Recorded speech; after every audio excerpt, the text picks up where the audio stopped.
From the producer of There's Layers to This comes a new spin-off, Layers with V Dizzle, a solo series diving into the coolest corners of the internet. We're exploring breakthrough tech, digital art, pop culture, space innovation, and more. Streaming live every Tuesday at 1 p.m. Pacific Standard Time. Sit back, grab a snack, and enjoy the show. Hello, everybody. It's Valerie, aka V Dizzle. Welcome. This is the season kickoff of a new spin-off show called Layers with V Dizzle. I produced the show There's Layers to This with Creatress, and now I'm starting a solo series. So I'm really excited to do this. This is the season kickoff, season 1. Episode 1. And I hope you guys join me for this journey, this new series. Not much is going to change. It's going to be the same brand with, talking about breakthrough tech, art, space, pop culture, and of course, toads. If you liked everything that we did with There's Layers to This, it's pretty much going to be very similar. But this time around, I'm excited to join with me our guest co-host, Keegan Escriba. He will hopefully be my guest co-host for the next 5 weeks as he's off of work for summer break. So let's welcome him to the stage. Keegan, hello, how are you? Can you hear me okay? Yeah, everything's good. Sounds loud and clear. Awesome. Well, yes, thank you so much for joining me to kick off this new series. I'm hoping you'll be able to join me for the next 5 weeks. What do you think? Yeah, I mean, we'll see how it goes. This is, a new thing I know that you're starting up. And so, yeah, I just want to support where I can. And, I have a few ideas of my own that I want to kind of work on too. So, I just want to make sure I give some time all around to everything. And, definitely want to give you some support where I can. So maybe if not every week, but definitely we'll be jumping on some if that's what you're looking for. Yeah, no, I appreciate the time that you have. I know as a public educator, you're very lucky to have the summer break off. Not everybody gets to have a whole summer break. Obviously, if you're a student in school or in college, that's very typical to have your holidays off, to have winter break, spring break, and summer break. But it's a pretty special thing when you are also a public educator, like a teacher or sometimes admin. They get to have the same breaks that the students do. So very, very honored and lucky to have you for the time that we do. But I definitely want to say hello to all of our viewers who are tuning in. If this is your first time here, hello, my name is Valerie, aka V Dizzle, and I started in the Web3 space back in May of 2021 with Gary V and his NFT project called V Friends. I was finishing up my grad program in sports medicine. I was studying surgery and rehabilitation with athletes, but Keegan actually approached me during a time I was studying for our finals, and he said, you know what? Gary's doing this NFT project. I think we should jump in. So because I was a full-time student, I couldn't afford how much ETH was at that time. One Ethereum was worth over $4,000. So as a student with loans, I was thinking like, oh man, I'm not going to be able to afford this. But lo and behold, Gary V did some giveaways and I won. So my very first NFT was gifted to me from Gary himself.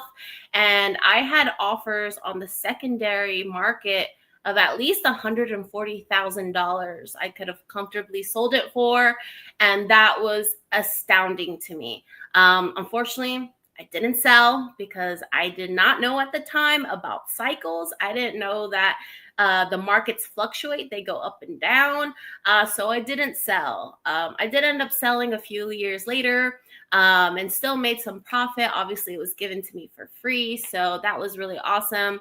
But besides that, I really wanted to take a dive into what was happening. I didn't understand. Coming from the sports world and athletes, I understood that world, but I did not understand blockchain and crypto. So I started a meetup group called San Diego NFT Friends, where we meet once a month here in San Diego. And yeah, I've been doing that for a little over 3 years. We usually have free food, free drinks. Sometimes we'll have a speaker or a panel. So I really invite you or anyone you know to come and hang out with us. We always share our events on Luma. So you can go visit Luma/red-rug. And which leads me into, I decided to leave my sports medicine world and join Web3 full time, because then I really, really got to understand the technology and the builders that are here. And I wanted to be a pioneer. So I started my event and production company called Red Rug Edutainment. And that is really what powers our meetup groups. And then I also love to do side events to some of the major conferences like NFT NYC, Miami Art Basel, VCon, etc. And then I'm also leaning into this media stuff that you can see here, where we do live shows and we also live stream from some major events. Like we just came back from Bitcoin Las Vegas. So that's what I do full time now. I left my career in sports medicine and I'm jumping in full force. And so that's a little bit about me, but I'll bring it over to Keegan for his intro. Yeah, thanks. Thanks for sharing that. I think you have quite the journey here in blockchain, Web3, and crypto and NFTs. And so, yeah, thanks for having me on here. And yeah, just a little bit about myself. For those that are new or those that haven't met me before, my real life background is in education. I was a teacher for 10 years in the classroom, teaching physical education and English. And then currently, the past 4 years, I've been at the district office, and this is in San Diego Unified School District. And so, collectively, 14 years as a teacher. And so, it's definitely been quite the journey there. And I've been very fortunate to be able to make time to still explore everything in Web3, blockchain, and crypto over the last 4 years. And so, yeah, the journey's not over yet. I think that, it may take on different shapes and sizes. I host a regular X Spaces live every week, 10 KTF Teaching Tuesdays at 6:45 p.m. It's actually changed in time over the years. It actually started at 5:45, then it went to 6, then it went to 6:15, then 6:30, then 6:45.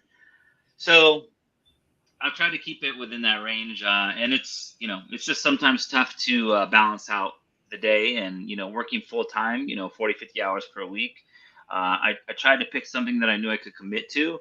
And so that was kind of like the refining process. And so although I'm not live streaming every day or on camera every day or putting out video content every week, I knew that with Spaces, at least with the audio, that I would be able to do that. And so still doing that. It's going to be a 3 years anniversary in August, and we'll see where that takes the next shape after that. And separate from that, I had a YouTube channel called Token Talk, where I did a lot of interviews and stuff with different founders, artists, authentic people in the Web3 blockchain space that I've gotten to know over the years, just by being here and kind of vetting them, sizing them up, connecting some dots on my own. And so, yeah, and separate from that, I started a personal brand called Ground Game Strong, which represents showing up, being present, and making an impact. And hopefully this is something we're going to be doing here for you today, is making an impact for all the viewers. So they walk away with some knowledge. They walk away with something that has a little bit of value to them. And, hopefully we can all take some positive things today. Absolutely. We are going to be uncovering some layers. This show, I really want to make sure we take a deeper dive and kind of like universal dive, I want to say, into all different types of tech. Like I mentioned, we're going to definitely talk Web3 and blockchain, but I also want to be able to bring in AI tech and space tech, with all the innovation that's happening around us. And there's always so much stimulation that happens in our environments, whether it's at work or at home with a wife and kids or whatever have you, sometimes it can be a lot and you can't always be online 24/7. So this show is really going to give you some bite-sized chunks that is easily digestible for you. And so especially for people who are crypto curious and completely new, I really want to make sure that we provide some education for you guys that makes sense. So yeah, I'm really excited to have Keegan, who is a public educator and who is probably one of the best in the space, who really breaks it down. And so I really make sure, recommend that you check out his show later today. But I think we should get started with the show. What do you think? Yeah, I think yeah, there's plenty of stuff to talk about, and I know you have some stuff kind of lined up. So yeah, let's get to it. All right. Well, we've prepared a slideshow for you guys, so it's a little bit easier for us to share with you guys. So yeah, here we go. This is Layers with VDizzle, the kickoff, episode, season 1, episode 1, and yeah, brought to you by Red Rug Edutainment. So let's start in with checking in with the weekend. I feel like we've always got something going on. There's always something that had happened, whether it's an event or some news, maybe it's a holiday. But yeah, let's kick it off with this event that we went to. So Keegan and I got some work with the well-known Miss Nifty. Miss Nifty is a volunteer. She is a chapter president for Stand With Crypto, and she is representing all of California. And so she typically has been working on doing events from San Francisco to LA, down here in San Diego. And so she is having her kickoff with the summer soiree. So she started out in Santa Monica, and Keegan and I went to go do some photography and videography for her. So this was really great, of course, because there are some of the protests and even riots that are happening in Los Angeles. She wanted to make sure that she covered that at the event as well. It wasn't just about crypto, but how the two are related, because you definitely have to talk about finances and stuff like that. So she had two very special guests. She had DeWitt and Malaysi, who is the guy here. He is a civil rights attorney, and he was just really there to share resources about how people who may be affected by the protests can protect themselves and what to look out for and what their rights really are. So I really, really love that Miss Nifty really cares about those things. And so she had him come out. And then she also brought in Dom Bay, who is the founder of Proof of Workforce. And she had her special guest, Mayor Lana Negrete. So both of them together, the mayor and Dom, work together hand in hand because there's actually the very first Bitcoin office in Santa Monica, California.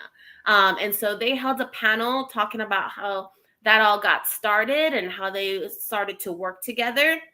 And of course, there's a lot of people who still don't understand what crypto is or that how that can help their communities. So she is facing a lot of pushback in general about supporting crypto, and then let alone opening up the very first Bitcoin office.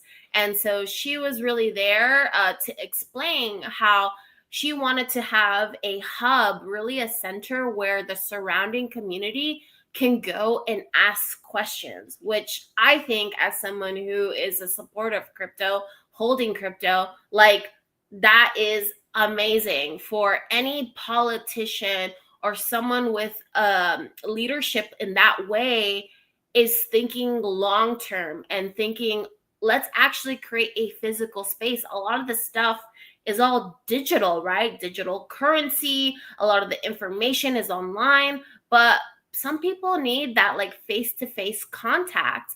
And so she had just shared, like, that is the purpose, the main purpose of the Bitcoin office, is so that people can walk in and ask any questions that they may have, and how to protect themselves, because we do know that there is also the um, maybe some of the media has portrayed crypto as scams, scammy, and there may be like breaches or hacks, right? And so she's also there to provide security education. And so she had shared a story how there was a couple who was local to Santa Monica, and how their wallet had been hacked. And so she was like, if we had this Bitcoin office in place earlier, there could have been a potential where she could have like intervened, or at least provided some of that early on education that is so important, that we know, like, don't share your seed phrase, all those different things. So yeah. So I would love to give it over to Keegan to share any of your insights. What did you think about it? Obviously you were there working, but you also got the opportunity to kind of hang out and talk with some folks. Yeah, I mean, this was a real special event, I thought. Like, I'm feeling more and more like anything that is staying with crypto, it really has a good kind of like tone to it. Like, you get a good mix of people that know the space and understand the space, and then you get people that are really just new, kind of exploring, and they're just trying to figure out, well, what is crypto about, and why is it important? And so I noticed a lot of newcomers in there. I didn't get a chance to talk with all of them, but there was also a good mix of people that either work in the space or have participated in blockchain crypto in some way. And so it was a really good mix of people in terms of different levels of learning and different kind of just how deep you are in the in crypto world, if you will. And so, yeah, this was a really good event. I really thought that it was well done. The food was good, the vibes were good, the DJ was good, and I really was able to hear a portion of some of the main points that the mayor was saying. And so, I think that in itself, just having the mayor of your city come out, like that speaks volume in itself. Like the It's optics are huge. good, and I Yeah. think like she's a genuine person. She seems like she really cares. She means well, and those are the types of people that I think can go really far in this space when it comes to blockchain and crypto. And the fact that she's in a leadership role in a pretty like big community, if you will. Santa Monica is a very like staple of California. Like it's very known. People fly across the country, people fly across the globe to come and visit.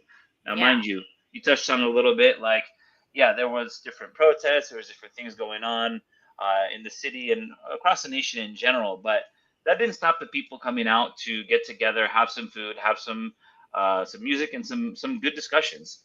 And so the fact that the mayor is right there in the middle of it and part of it, like with the people, that's Yeah. important.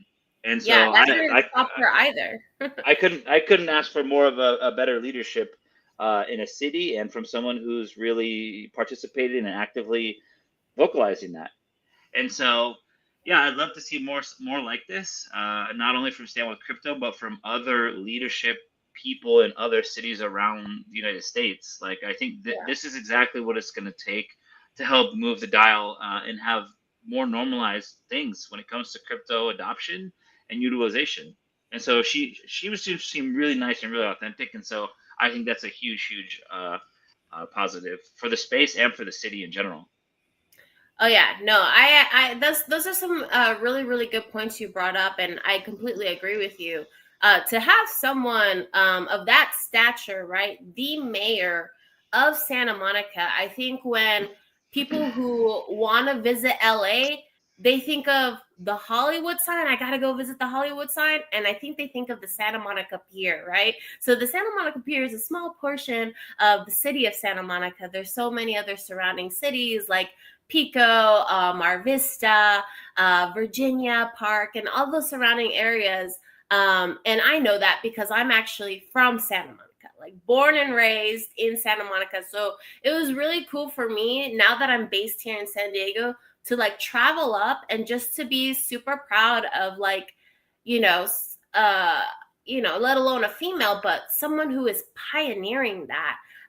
And that is something that I would just love to see here in San Diego. Like, imagine if we had a Bitcoin office here in San Diego, or whoever's watching, like, imagine you had a Bitcoin office you could go to. Like, how much impact that could have, and how you can, I feel like if I had a Bitcoin office here in San Diego, I would feel compelled to like want to tap in, want to get involved, want to help like uplift the office in any way, shape, or form. And so that was her message, right? Is that she's getting so much pushback, is that her call to action was really for anyone who is in that city to make phone calls, send emails, letting them know that they want the office there, that people want it, that people need it. Because without that, people are just going to maybe hear one or two negative voices saying, no, we don't need the Bitcoin office. And they're going to think that's like what everybody thinks, right? And that isn't what everybody thinks, but they're going to think that because those voices sometimes speak louder. So they might, who knows, potentially get rid of the office. So she was really saying how, like, make sure you use your voice, and whether that's phone calls or emails, that you really show that that you're happy that there's a Bitcoin office there. So that was really cool. And like what Keegan said, she was really nice. She seemed down to earth. She also was born and raised in Santa Monica. So that's pretty cool. One of the other cool things is that where we were actually at is that restaurant you can see at the top with the group photo. Right there, it says Albright. So Albright is a restaurant, one of the oldest restaurants on the Santa Monica Pier. And Carrie shared that that restaurant is actually owned by her friends from high school. So Carrie went to high school in Santa Monica, and so she was able to get her group at that restaurant and have a little private section of the restaurant to hear the panel and to hang out. So I thought that was super cool. And yeah, like Keegan said, there was a lot of new faces as well. So it's always fun to meet the wider community. And we saw some familiar faces. So we saw Eric Motivate. We saw Cali Crypto. You can see Keegan there pictured with Danger Dave, who is part of the VFriends community with his wife.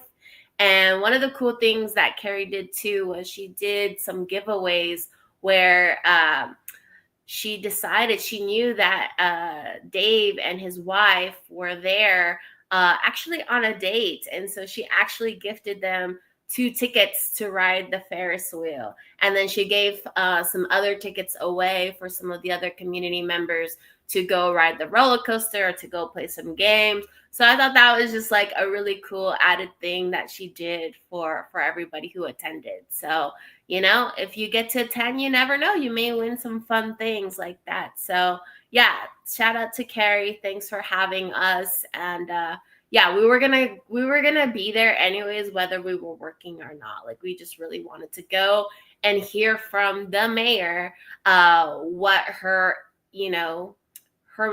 mission was. So that was really cool to hear.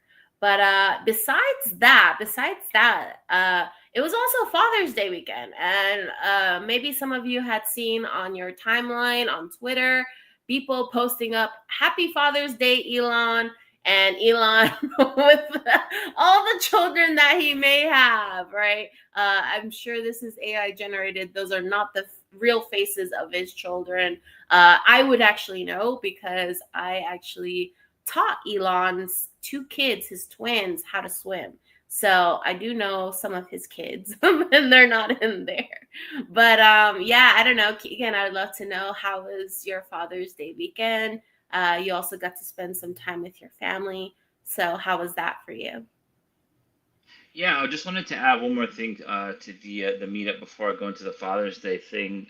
Is that I just think that like this is actually like a really good kind of like proof of concept. Like, Right. they actually have the opportunity to get like a blueprint or best practices, like a model for other cities.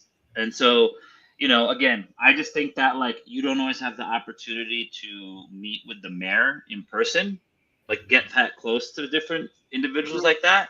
And so again, the fact that she's taken the time to be in like a crypto related event, I think is really important.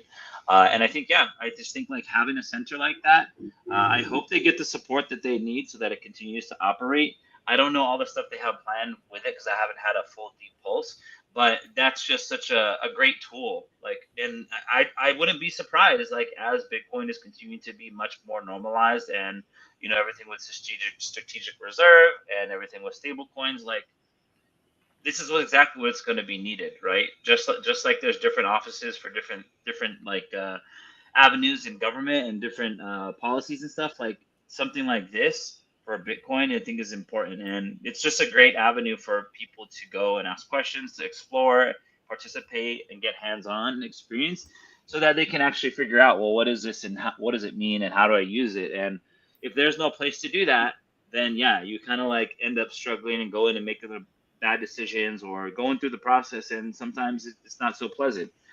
So yeah, I think it's a real great opportunity, and I hope they end up getting the support that they need, because I know she did share like that. There's already some kind of like pushback from other individuals that are trying to undermine some of the good stuff that's happening, simply because they may not know or understand about crypto, and so they feel threatened by what they don't understand. And so, we'll see where it goes, and yeah, I think this is a good step in the right direction. And then as far as Father's Day, yeah, everything was great. I mean, yeah, we spent the weekend up in LA for Father's Day. We were able to get my family, my brothers, my mom, and my dad out for dinner, which was a little bit, and Valerie was also there. It was a little bit of coordination getting four different groups of individuals to get on a time and a place. And so, yeah, it was a really good time in terms of just stepping back from everything and, kind of being present with, your loved ones, and just getting to talk and see what's been going on with each other. So that was really meaningful. And then also in general, I think like after the event on Thursday, so we have Friday, Saturday. It was kind of like a little bit of downtime. Like I know I was doing a little resting and recharging. Uh, so it was a good weekend overall. But again, this is up in LA, and I'm sure there's more stuff. And actually, one of the news that I'm going to share later also is happening in LA. And we were actually in LA once the week before for some other stuff too. So a lot of action happening up in Los Angeles right now on the Web3 blockchain side of things. Well, I'm glad to hear that's how you are kicking off your summer break, getting some downtime, getting to see some family. I know these days driving from San Diego to up to LA can be a 3 hour, sometimes 4 hour drive. So it's not always motivating to want to go up there, but so glad, we were able to get up there to see some friends, do some Web3 events and work, and then get to see some family. So I got to see some of my family too. And for my Father's Day, I went to go visit my mom. Many of you know she has passed, but we had spread her ashes out in the beach that I grew up in Santa Monica, called Marina del Rey. So I always like to say I go visit her sometimes during the holidays and stuff like that. And my mom is really the person who raised me through and through. So she is someone that I honor both on Mother's Day and Father's Day, because she really played those really big, significant parental roles for me. So I just went to the beach with my sister, my aunt, and my grandma, which I was so happy. So my grandma was with my grandpa, a caretaker for him, and then he passed away, I think now almost, 2 years ago. And so of course, as she's grieving and stuff, it's really have taken her some time to get back out there and live her life. And so, yeah, it was super special. It was a special moment for me to be able to show my grandma where we had spread my mom's ashes, because when we did that ceremony, my grandpa was really sick and my grandma couldn't make it out for that ceremony. So, yeah, it was just a really special weekend, some personal, fun times with my family. and then Web3 stuff. So it sounds like it was the same for you, Keegan. So I'm really glad to hear that. Yeah, I mean, I don't think we can ever fully get away from it at this point. I mean, it's kind of just like a different level, right? Like sometimes you're like heavily in it and you just can't get away from the computer or X. And then other times it's just kind of like, all right, let me check in a little here and there. And other times you're like, all right, well, maybe I gotta make sure that I don't miss this because I know it's like kind of important. And so you make the time and allocate it. So it's just kind of like a ebb and flow type of energy when it comes to blockchain and Web3, and the fact that it never closes, because whether we're on this side of the globe or on the opposite side of the globe, there's always some sort of action. There's always some drama. There's always some news. There's always some building. There's always some tools. Yeah. There's always something to talk about. And there needs to be more people advocating and talking about this space. And some more of the positive things that are actually happening, not just like the negative or the, speculative side, but also like Right. who the builders are, what are the tools, how can it be used, why is it important? A lot of that stuff I think there needs to be more of. So, yeah, for sure. Yeah, I agree. And then also just having a balance. I think that's why I love this show too, because I really want to emphasize the importance of like having balance, right? Going out to do like go touch grass, as they say, go see your family, and you can still wrap some Web3 things around that, right? Whether it's going to events or staying up to date online with what's going on. But yeah, I think now it's time to go into another layer.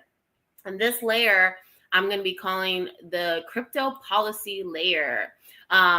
So obviously, we just talked about Stand With Crypto and the mayor and the Bitcoin office. Well, Stand With Crypto has been keeping tabs on the Genius Act. For those who don't know, I really recommend go follow Rashawn A. Colbert. He is the guy behind leading many of these crypto policies that are going over to the House and the Senate. Okay, so he is working hand in hand with Stand With Crypto, and he is on the crypto policy board for the US. So he wrote this awesome article. So I'm going to click this, and it should take me to his X post. And he wrote this amazing article basically answering many of the common questions that he hears about what is the Genius Act. How is this all moving forward? So if you go to his tweet and you click it, it will open up this long article. Well, it's not too long. But I was thinking, like, should I read this article to you guys? Because I'm like, I don't know. Like, I feel like you guys can go look it up, but I also think like, how many people are actually going to go and do that? Like, I don't know. What do you think, Keegan? You, as someone who's an educator, is it important to read something like this, or just emphasize for people who are curious to go find it? What do you think? Is it just the one page? Is it one Yeah. article? How long is it? Let me see. Yeah, so I'm scrolling down. You can kind of see it's a few paragraphs. So that's where it ends. But some of the things he If it were me, I probably would read it. For our visual learners and audio learners, I probably would zoom up a little bit. I taught English for a while, for a few years, and so this is something I probably would do for the visuals here. This may also be good for post content for maybe anybody that wants to clip it or screenshot it. Definitely takes a little bit more energy, a little bit more guiding, but I think it's important if you can do it. All right. Well, with Keegan's expertise advice, I'm gonna go ahead and read it. So hang in there. So sit down, grab your snacks. I've got my sandwich. I've got some chips. I've got some kombucha I'm sipping on. So grab Unless your you want me to read it. Oh, well. I mean, you can take it. It's your side. You should read it, I think. But okay, I'll read it. I'm just letting people know, like, sit down and just absorb the content, right? Grab your favorite snack and drink. And yeah, I'll share with you guys what is the Genius Act. Okay, so this is coming again from Rashawn A. Colbert. He is the director from the U.S. Policy Crypto Council, and he is working hand in hand with both the US side and Stand with Crypto. So he's a really good person to follow and go check out in case you want to learn more about what's happening with crypto policies. So he wrote this article called "A Dollar on the Blockchain." What a genius idea. So the first step toward making America the crypto capital is creating a regulatory framework from the issuance and usage of stablecoins, a kind of digital asset designed to maintain a steady value. This is a high-level overview of what stablecoins are, why they matter, and why the Genius Act is deserving of valuable floor time in the U.S. Senate and eventually the House of Representatives. So he says, I'm Rashawn Colbert, the Director of U.S. Policy at Crypto Council, the former head of policy at DYDX, and a retired Capitol Hill legislative staffer. So he says, 0 to 100 real quick, why blockchains matter. So blockchains are foundational infrastructures for the next era of the internet. They're protocols that enable transparent, verifiable movement of value without intermediaries like banks or governments. Crucially, they support independent custody of digital assets, shifting control from middlemen to individuals. Blockchain networks rely on a diverse community of ecosystem participants, from major firms to hobbyists who perform essential functions. These contributors are rewarded in tokens or coins like Bitcoin, the native asset of the Bitcoin network. This model incentivizes participation, expands the user base, and reinforces the network's durability. You likely first heard of crypto through the secondary market, where tokens like Bitcoin gain value as they're traded. In the US, platforms like Coinbase, Kraken, and Galaxy enable retail or institutional users to exchange dollars for crypto. These markets are volatile with frequent double-digit price swings. But the ecosystem is maturing rapidly. Blockchain networks are being used not just for speculation, but increasingly for payments and remittances. This prosaic function combines with the unpredictable volatility of crypto prices and presents the need for an obvious innovation, a reliable, valued crypto asset, a stablecoin. So what is a stablecoin? So a stablecoin is a blockchain-based token designed to hold a consistent value, usually tied to a reference asset. Let's focus on fiat-backed stablecoins like USDC, issued by Circle. These mirror the US dollar by holding equivalent reserves off-chain and minting on-chain tokens backed one-to-one. For USDC, Circle receives cash, deposits it with partner banks, and mints an equal number of tokens on blockchains like Ethereum or Solana. These can be stored, sent, and traded similarly to any other digital asset. So I really, really love how he's explaining all of this so far. So he says, how are stablecoins used? Stablecoins are a key part of the crypto trading ecosystem, blending crypto's flexibility with currency-like stability. Though trading is the primary use today, that activity has accelerated the development of the underlying tech, driving innovations that support decentralization. Beyond trading, stablecoins have found a natural fit for both payment for goods and services and as the medium for cross-border transactions. Stablecoins can actually move from one party's ownership and control to another's in real time, as opposed to a more traditional credit card payment, for example, which usually takes somewhere between 1 and 3 days. For retail or business transactions, it's clear why it is an advantage. Cross-border payments or remittances, the sending of money often from one family member to another, has long been a heralded benefit of crypto. and stablecoins are making them work in a meaningful way. Stablecoins facilitate access to foreign currencies for people whose domestic money might not have the reliability of high quality currency like the US dollar. More traditional remittance rails like Western Union can charge high percentage of transaction and fees, 5 to 10%, eating up much of the value being sent. Crypto makes this much cheaper, with fees dwindling often to 1% or below. So, yes, that's why we know stablecoins are important. So, a question of trust. Not all fiat backed stablecoins are equal. Their soundness depends on reserve quality, institutional partners, smart contract reliability, and market confidence. In truly decentralized ecosystems, trust stems from transparency and open software, not from central authority. But because stablecoins require some degree of trust, regulation becomes acutely relevant. Sound rules ensure these systems are secure, predictable, and trustworthy for broader use. So enter Genius. Okay, so now we're really getting into what the Genius Act is. So He does a good job. He does a good job of like the progression. Here's the summary of what's crypto, and then here's stable coins, and here's some of the benefits, and now here's what is with the policy. Like, it's really well done. That's what I'm saying. That's why I was like, I felt like we needed to share it, and I thought you, as a public educator, would appreciate this. So I'm glad to hear it.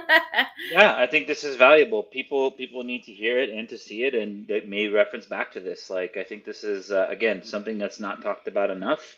A lot of the stuff that gets talked about is again drama, noise, things for shock Mhm. value. But this is actual real life stuff that is going to affect people at a grand scale, in my opinion, in the United States. And it needs to be shared not only for people that are here, but for people that maybe are not here yet.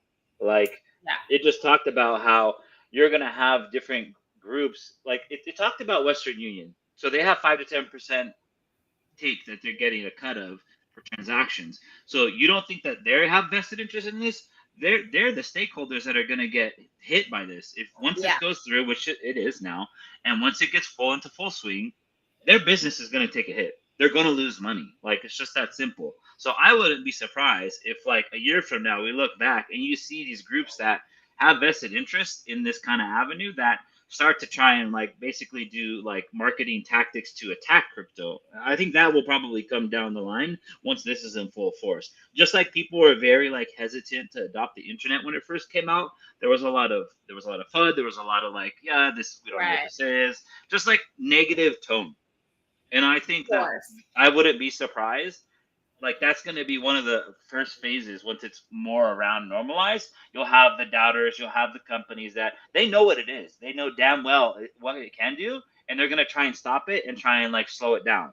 It happened Oh with yeah. the internet, it happened with social media. Like, there's not going to be any difference here when it comes to crypto, except there's a much bigger vested interest when it comes to the financial sector. And so this is something that is going to be a huge shift, in my opinion, for how it affects the day-to-day people, the companies, and how money is transmitted and how you can share it. And it's going to be pretty crazy to see this play out in our time, to be honest with you. Right. I imagine these big corporations like babies sucking on the lollipop, and here we are taking the lollipop away from them. They're crying, they're throwing a fuss. But you know what? Yes, I may think maybe they may push back, but then eventually it's like this is going to move forward. So maybe they just have to join us either way. Right. So, I but mean, let's, I just saw it too, like, because the last part, I'll let you get this last part, but just to add context for the stablecoin, I yeah. just saw in a tweet today or yesterday, JP Morgan, they just filed for their stablecoin. They're gonna have one that's with them through Base. Like, this was just tweeted. They put in with the SEC to have it. So if that's not a signal, like they're trying to make sure they're positioned as soon Mm-hmm. as things are actually like enacted. Now that it's being passed and now that it's like continuing to trend in that direction from both sides of the house, from both parties, like, okay, now people are positioning themselves. So as soon as things are ready, they can capitalize. Yeah. How they market it, how they distribute it, how they frame it. They're trying to get a hedge on that. And so Yeah. it's going to be interesting to see how it's played out, especially for everybody that's in this space full time or spends a lot of time here. We'll be able to see the writing on the wall, whether it's like, okay, you're really being authentic, or you're just trying to posture, or you're really just trying to capitalize and make money, or you're really trying to be for the people. We're going to be able to see right through all the smoke and mirrors, in my opinion. And so for new people, though, I think that's why they need to know this stuff. Again, just to reiterate that point, because they're not going to know what's one thing to another. They need to have people break it down, or need to have a good understanding of some of these fundamentals. So anyway, Definitely. so enter the genius. So what is the genius? Want to give a quick shout out to Bobby San. He says, GM gang. Welcome, Bobby. So glad to have you coming in. We're over here talking about the Genius Act. So we just went over, what is a stable coin, how it works. So now we're really going to get into the meat and potatoes of it. But thanks for commenting. We see you here. But yeah, we also have 15 minutes left to the show. That's hours going by fast. So let me get through this. Okay, go ahead. All right, so enter Genius. So stablecoin regulation has long been the low-hanging fruit of crypto policy. Their purpose is clear, usage is widespread, and consensus has emerged. Past proposals culminated in the Genius, which stands for Guiding and Establishing National Innovation for U.S. Stablecoins. The Act, so the Genius Act, first introduced in February 2025 by Senators Haggerty, Loomis, Gillibrand, and Senate Banking Committee Chair Tim Scott. The Genius Act regulates payment stablecoins, tokens backed one-to-one for settlement purposes with issuer obligations to preserve value. The text lays out details for a long list of crucial points, clarifying who can become a permitted payment stablecoin issuer and what the requirements are. It articulates just who the regulators are and how oversight is supposed to work. The bill even lays out what will happen in the case of the failure or bankruptcy of an issuer and what issuers are required to do to minimize illicit uses of their technology. Critically, Genius Act didn't take its current form overnight. In May, the bill failed in its first procedural vote on the Senate floor, generating fear, uncertainty, and doubt about the bill's chance of success.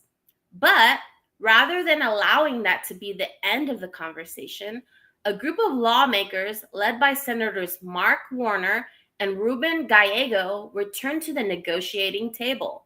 Over the following weeks, Republicans and Democrats worked together to refine and strengthen the text. Lawmaking is often messy, confusing, and unseemly sausage making, as the old saying goes. No one can guarantee the smooth passage of a bill from its original conception to the president's desk. But good bills, the ones that survive and succeed, often get stronger along the way. They evolve as they pass through more hands, respond to more perspectives, and reflect a fuller picture of the problem they're designed to solve. That's what happened with Genius. The bill evolved, it matured, it became something that can actually pass the Senate and move toward becoming law. And it did so not by compromising its purpose, but by leaning into the process. So, why passing the Genius matters now? Getting a law on the books matters because, in the absence of clarity, crypto entrepreneurs and innovators have been stuck in limbo, building an ambiguity rather than within a rules-based framework. The US needs solid, modern regulatory guardrails that empower its builders to do what they do best, build, or as we say in crypto, biddle. It balances safety and innovation, enforces redeemability and reserve transparency, and establishes consumer protections that users safe. Genius also reasserts US leadership as global peers roll out their own rules. Passing Genius shows that America finishes what it starts. It sets standards for the world and gives builders the confidence to develop the next era of the internet. There is no such thing as a perfect bill, but there is such a thing as the right bill. And Genius is the right bill for this moment, refined by collaboration, ready for passage, and essential to keeping America at the forefront of innovation.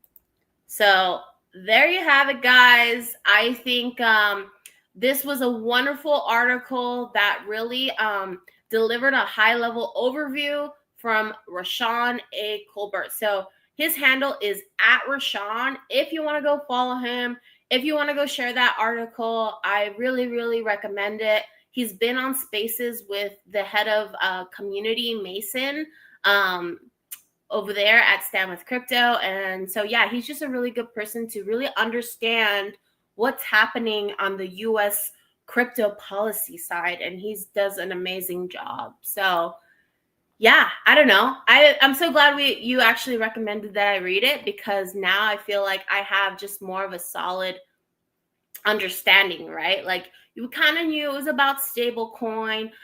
We knew that it was being, voted on, but to really understand just how much more important, why it's important, right? How it's just this one-to-one where people can, put in their money, get the stable coin, and how like the benefits are where, he explained that with traditional banking, sending payments to someone else can take 1 to 3 days, whereas this is real time. It's instant.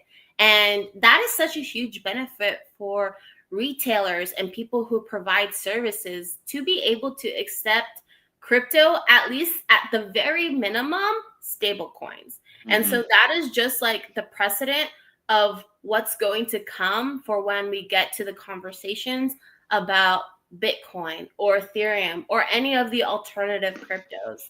So I think it's really exciting. And one more thing on the slide. Let me get back to this tab. Guess what? They were voting on this today. So Stand with Crypto was sharing a live feed of the voting. And when I saw it, it was kind of close, but more were for passing it. So let's take a look. Let me click this and let's see if it passed, because I literally haven't looked at Twitter.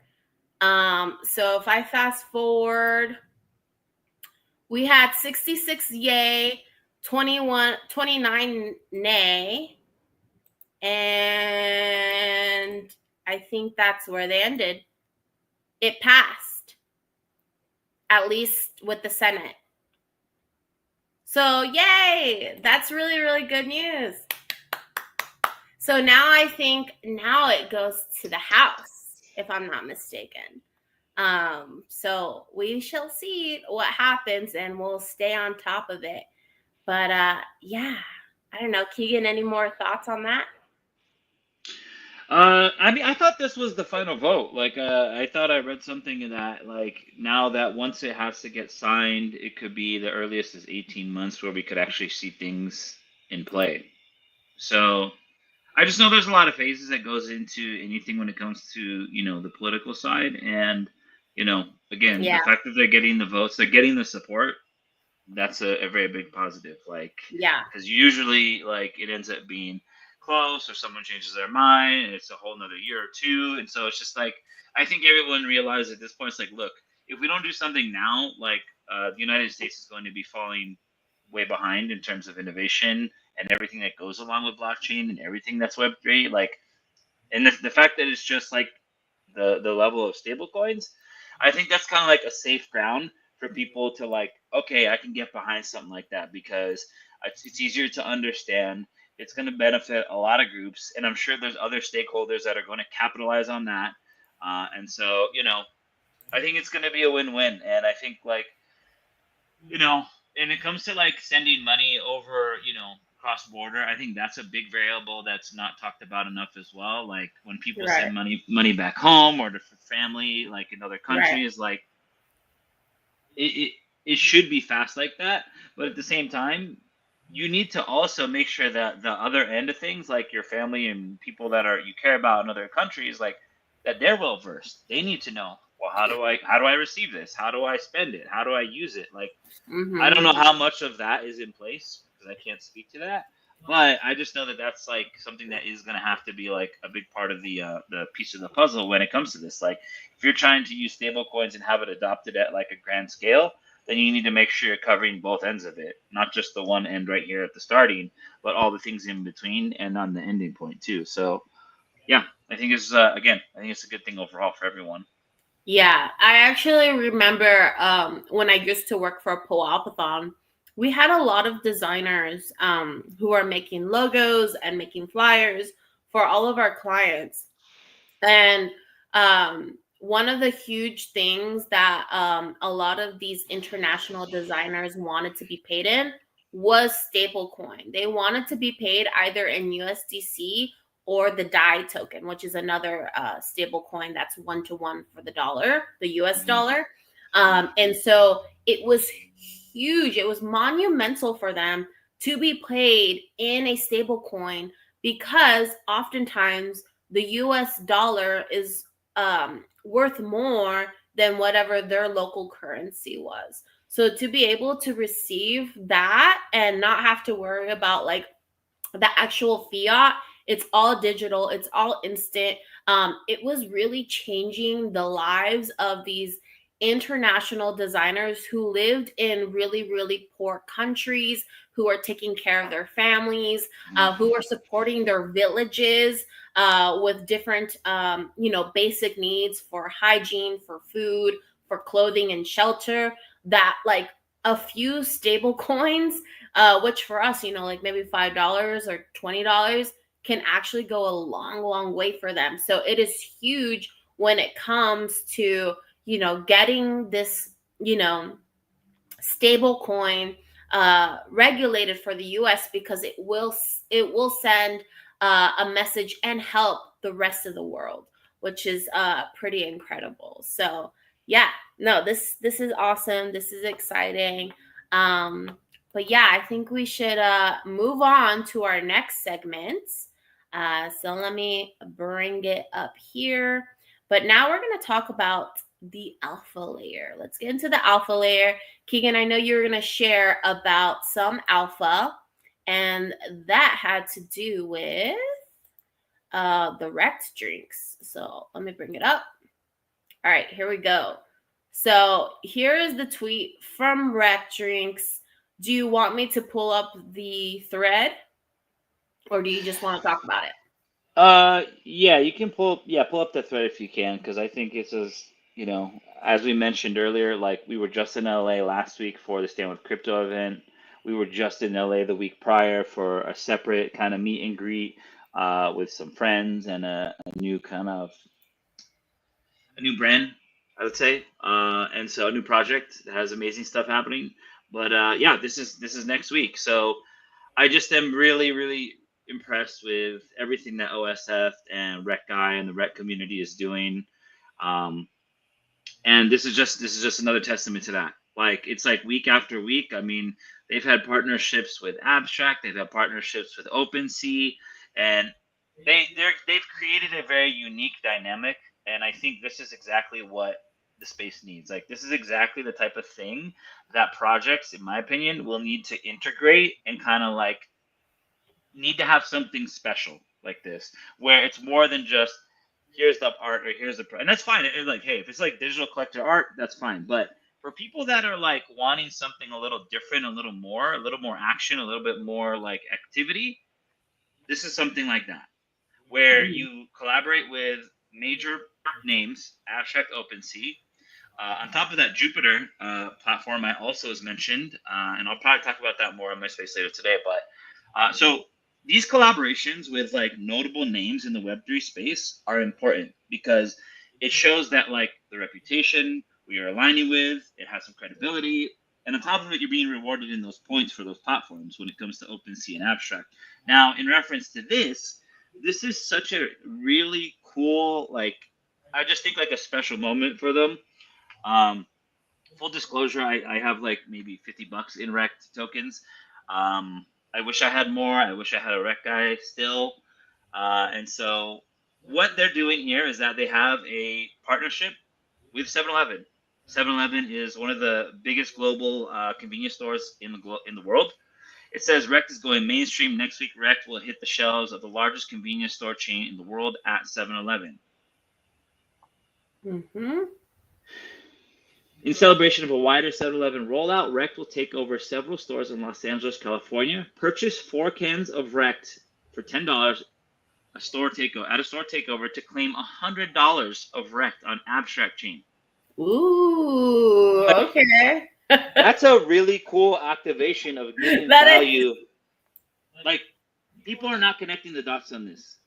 On top of the fact they're doing it in Los Angeles, Right. and if we scroll down to those other 3 stores that they're listed, join us for the following locations. So they're doing activations June 19th, 7353 Melrose Avenue, 4 p.m. to 7 p.m. June 20th, 1165 6 Wilshire Boulevard, 11 a.m. to 2 p.m. June 21st, 454 PCH Hermosa, 11 a.m. to 2 p.m. So this is cool. Like, this is the kind of stuff that we need. Stock is limited. Be there early. Don't get wrecked. Get wrecked tokens. See you at soon, LA. Like, Right. It just makes sense. And I'm sure like OSF or somebody from the team is going to be there promoting, uplifting. And again, buying 4 cans, like, people aren't seeing what's happening. Like, you're going to get a new user or a new person, let's say, into the ecosystem. They're going to, okay, I get this credit. So this is to operate and execute. I'm going to be very curious to see how it plays out. But if they do this well, like, can you imagine like the onboarding of new people into the crypto space? Yeah. Through such an easy touch point. Like, I've talked about this before with I think Shiggins in my spaces before. Like, I talked about VFriends. They're doing comics. They're doing Topps Chrome trading cards. It's an easy touch point for somebody who's not familiar with crypto, blockchain, Web3, Etherscan. Oh, it's a collectible card. This is cool. I get it. This is cool. Topps Chrome. I get it. This is cool. So that's the first touch point to the greater ecosystem that's involved in it. The NFTs, the partnerships, the TCG, the hoodie. Like, it's just the first basic, simple touch point. That's exactly what this is. 7-Eleven, a convenience store. And again, this is something I just told you yesterday. It's like, okay, more and more over the past decade, people have been leaning into convenience, from DoorDash to Uber Eats to Lyft to all the services for any ride sharing in general, like Lyft, Uber, whatever it is. Like, convenience is a huge, huge thing. And so I even started leaning more. I used to never go to 7. I used to actually hate going to 7-Eleven because I was like, oh, I'm getting ripped off, or there's an upcharge. But now you're getting wrecked at 7-Eleven.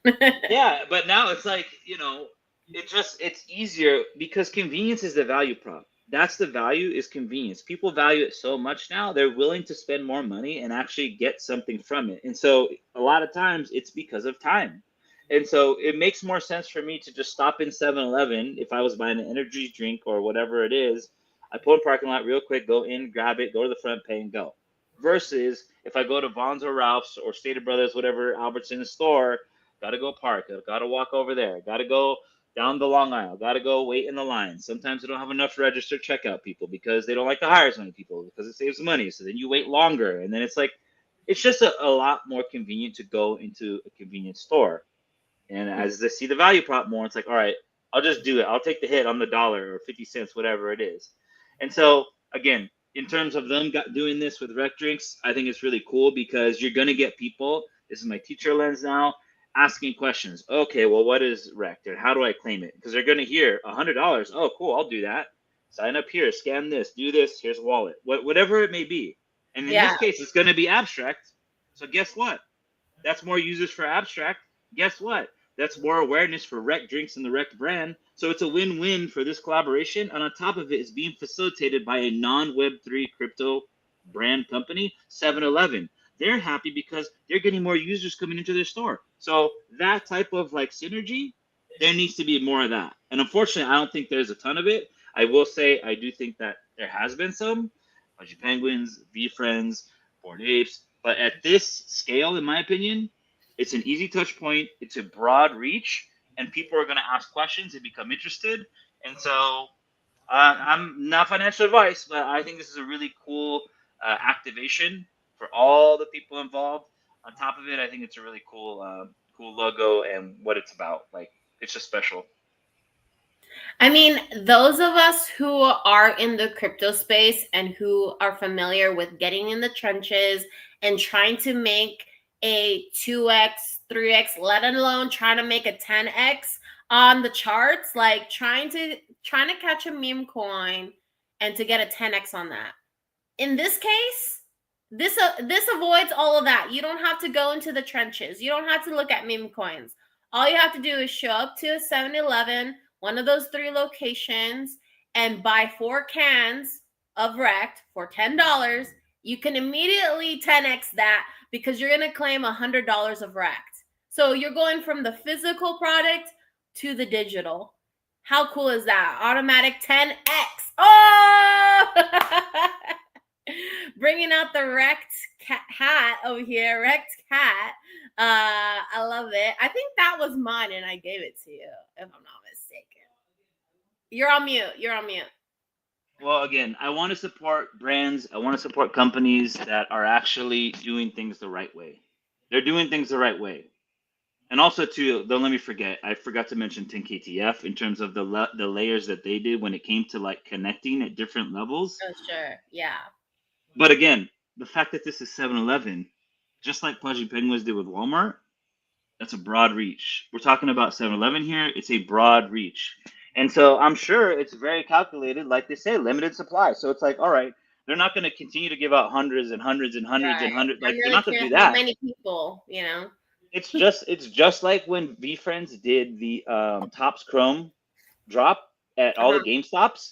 They only got like 6 boxes of those things. There was lines of people. Trust me, I called after the fact, like a week later. I was like, hey, do you have any more? They're all sold out. That's once I realized what was happening. And so for this, it's like, okay, they probably know these 3 stores are going to get allocated X amount. So they allocated X amount of rec that's going to go with that. So it's very intentional, in my opinion. It's very thought out. And I'm curious to see, again, the execution. I'm curious to see how easy it is going to onboard someone. I'm thinking we might have to show up. We might have to show up. That's what I was going to ask you next. Are we going to go? Are we going to make it another trip up to LA? Because this is Thursday, okay? 2 days from today. It's going to be Thursday, Friday, and Saturday of this week only. I don't know. It seems like there's just something always in LA happening. I mean, I don't know. What is the audience? What is the audience in San Diego? When is the audience? What does the audience think? Are they even watching and listening? Like, we got 120 people watching. Appreciate that. Well, I wonder what they think. Like, maybe we'll have to go. I don't know. Like, I gotta start brand building myself at some point here. I can't keep gallivanting up to LA because you think about it. You mentioned it earlier. Is your ground game gonna be strong or what? I mean, it's $100. That's brand building. It's $100. Listen, I'm also going to try and convince my aunt and my sister to go. They just won Bitcoin on the show last week. Why not win $100 more in Rect token? It's a good value prop for anybody that goes. Especially for anyone who's been wanting to get into the crypto space and hasn't had the opportunity to go buy some themselves. Rect is going to sponsor you. Rect is going to sponsor anyone who comes in and buys it and just give you $100 worth of Rect. That's cool. That's what it says in the advertisement. That's what it says there. The times, the place, what they're doing, what it's about. Well, you should play the commercial. You should play the video that goes with it for the people. I did in the beginning. Oh, I didn't hear it. Oh, do you want me to do it again? We're already over time, Keegan. I know we can talk on and on about this stuff, but we got to move on. If people want to go watch the trailer again, they can go to the Rect Drinks and they can see it. All right. Okay. All right.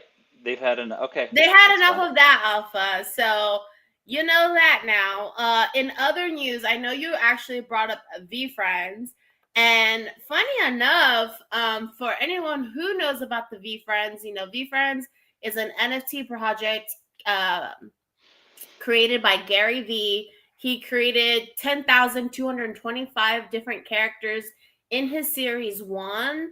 He now has a Series 2 collection and has many more characters.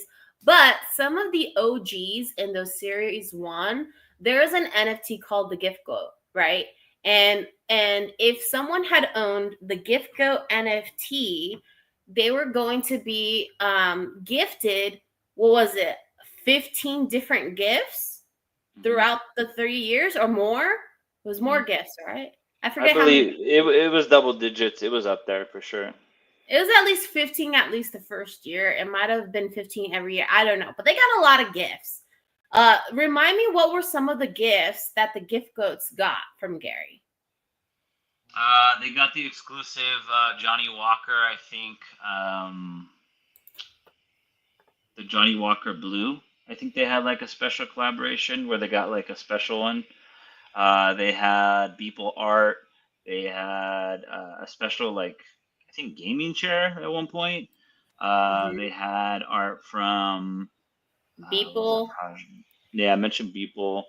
But they just got. Oh no, that was this. Was that Gift Code or Spectaculars? No, Gift Code. Actually, yeah. So they just got a special edition for the cards.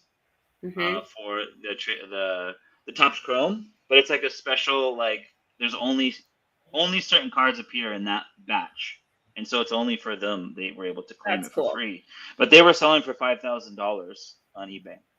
So you can see getting some of these gifts from Gary has been pretty special, and sometimes sometimes worth some money. And so what's really cool is, so Mikey JY, who is one of the gift code holders, there's only 555 people who, by the way, who own these gift codes. And so since they've been receiving gifts from Gary since 2021, he says, starting now, we pay it forward. Hashtag Gift Goat Community Give Back. Gift number 1 announcement coming soon. So look at this engagement. So what it seems like is that the 555 members of the Gift Goat holders are coming together to pay it forward to the community. And I believe he tweeted another tweet saying that they are going to share what that is tomorrow. So yeah, I don't think it's any of these announcements. Yeah. So tomorrow, to stay tuned in. This is Alpha. So Mikey JY 1984, that's his handle. If you're interested, follow this guy because he's going to be announcing tomorrow what they're going to give away. So I don't know any of the rules. Is it just for VeeFriend holders?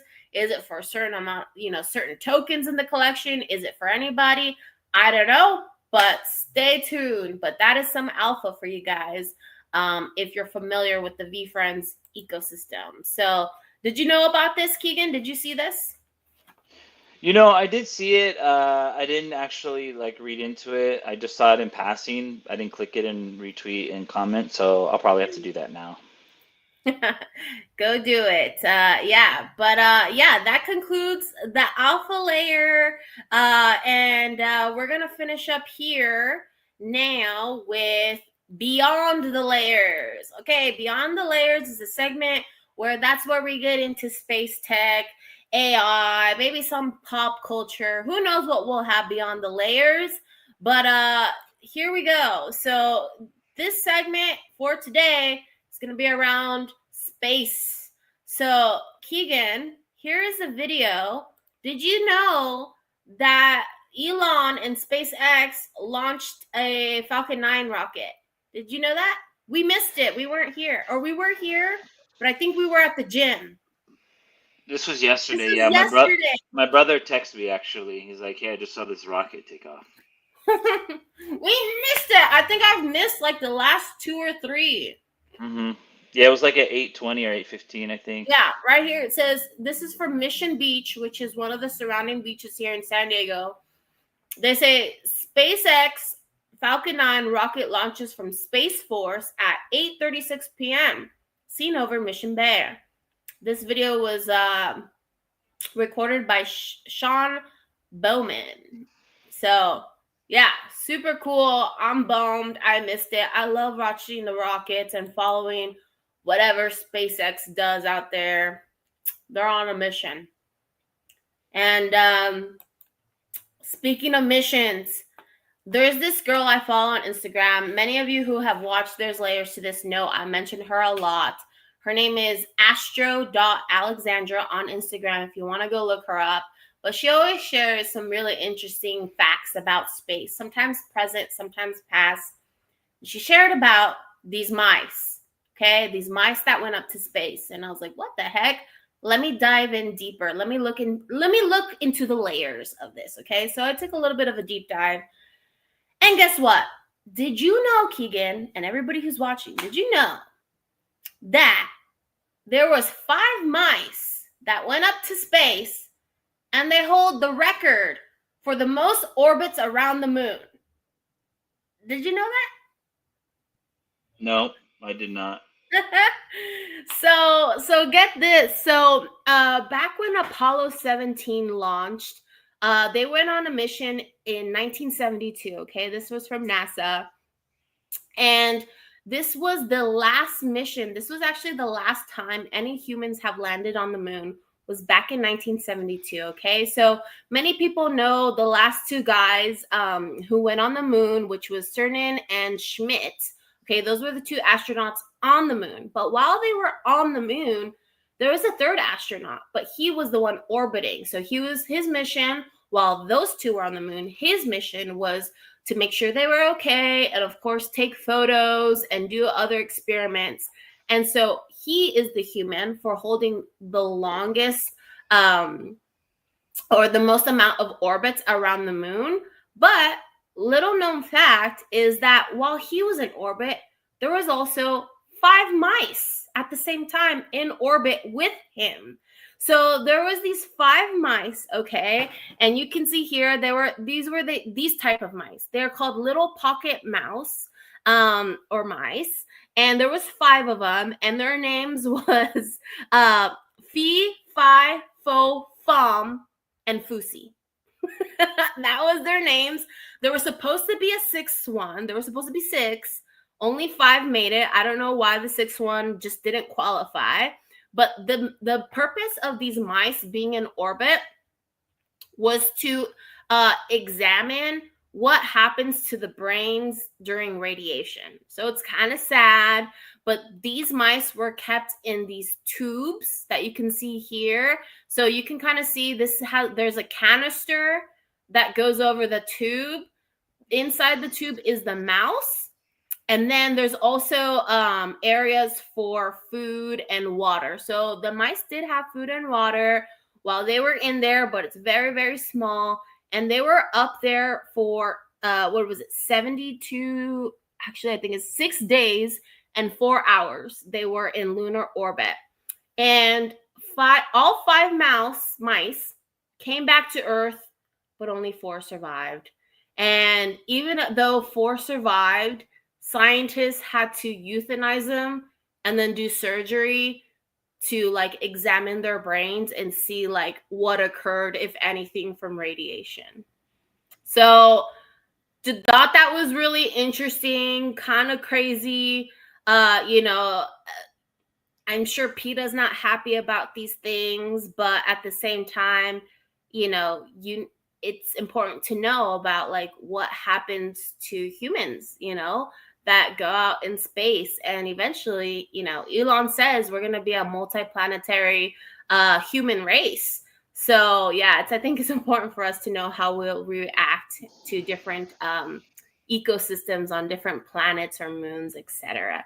So yeah, I thought that was interesting. Any thoughts on this, Keegan? Yeah, I mean, I didn't know about this, but I think any of the studies that are done and, gathering, some intel and some data, statistics, that's all necessary. Like you have to go through that process in order to create the avenues for safety and kind of have awareness. So yeah, I didn't know about the mice, and yeah, they gave their life, they gave their lives for the in the name of science and space exploration. So shout out to them and kudos to them. Yeah. So E5O FUM and the Reese. So what was the Fui, last name? Fee Fi Fo Fum and Fui. And Fui. Fui, yeah. And then they hold the longest record around the orbits along with fellow astronauts. What's his name? I have it written here. Where was his name? His name Ronald Evans, astronaut Ronald Evans, and I think he's still alive. I think this astronaut is still alive. Might be one of the other guys from Apollo 17, but anyways, yeah. So both the humans and the mice hold the record. So Right. yeah, there you go. And I think that's it. I think that's it for our news, our layers, if I'm not mistaken. Let me see. I think that's it. Boom, booyah. So that concludes our show. Thank you to our sponsors, Keegan, who's here with us, 10KTF Teaching Tuesdays. He's gonna have his show. What time today? Depends what time we get done with our cardio. So probably 6:45 or 7, but Okay. we're gonna shoot for 6:45 p.m. for anybody that wants to stop in and continue the conversation. We're gonna have open forum tonight, but I do have some news and Web3 happenings to share, and would love anybody that wants to stop by and participate. And if I get time, maybe I'll have a POAP. We'll see. Okay. Gold star if they're into that. If you're into that sort of thing. Sounds good. And of course, shout out to my media and event company, Red Rug Entertainment. Experience the fun of Web3, where everybody who attends, whether you're attending digitally, virtually, or in person, everyone gets treated like a VIP. So it's not just like the red carpet where only a certain amount of people feel exclusive and cool. With the Red Rug, it's for everybody. So yeah, thank you so much for tuning in, and make sure if you want to have more education, we certainly can't cover all the Web3 news here, but Keegan will be sharing a little bit more on his show at 6:45 on Spaces. Are you also going to be doing a live on Abstract? You go live on Abstract? I don't know. I think maybe just Spaces tonight, like since we already went live here. I mean, maybe later. Maybe we do Fortnite. Maybe we'll go live doing that later. I don't know. We haven't played Fortnite. It's been a little bit. So Bobby, if you're still tuning in, or anybody else, if you play Fortnite, hit us up. I know they have a new chapter now, so it's no longer the Star Wars. I think there's some new stuff now. I haven't checked it out yet, but yeah. All right, sounds good. Well, hey, everybody, thank you so much to the 123 people here. Let's see if we had anyone on Abstract. I'm not sure, but thank you. Regardless, wherever you're tuning in, I appreciate it. Again, this is a new spinoff from There's Layers to This, where I'm doing a solo edition now called Layers with V Dizzle, okay? But same concept, where we talk everything from tech, art, space news, culture, and toads. It is a Tuesday, so make sure you eat a taco and pet a toad is what we say here. And yeah, catch us again next Tuesday. Hopefully we'll have Keegan on for some great commentary as our guest co-host.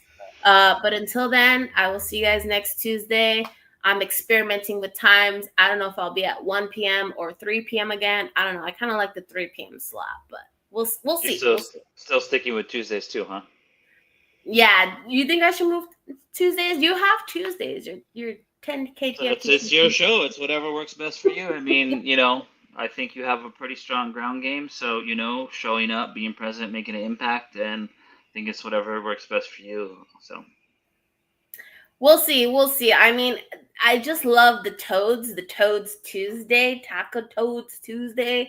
It just has a nice ring to it, So I think I might keep these Tuesday slots where I can. Maybe I'll do a Wednesday or Thursday if I need to, if I'm traveling. But yeah, actually, speaking of traveling, guys, just for some future events, Keegan and I, so Layers is going to Rare Evo. So make sure if you are looking for your next Web3 event, check out Rare Evo.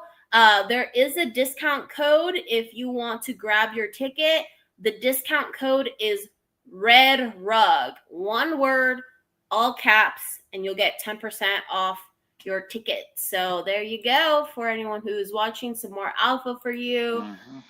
So that will be in August. What was it? August 15th or something like that? August 6th through the 8th, I think. Oh, 6th through the 8th. Okay. So it's coming up here in a couple months. But if you want to meet us in person, say hello.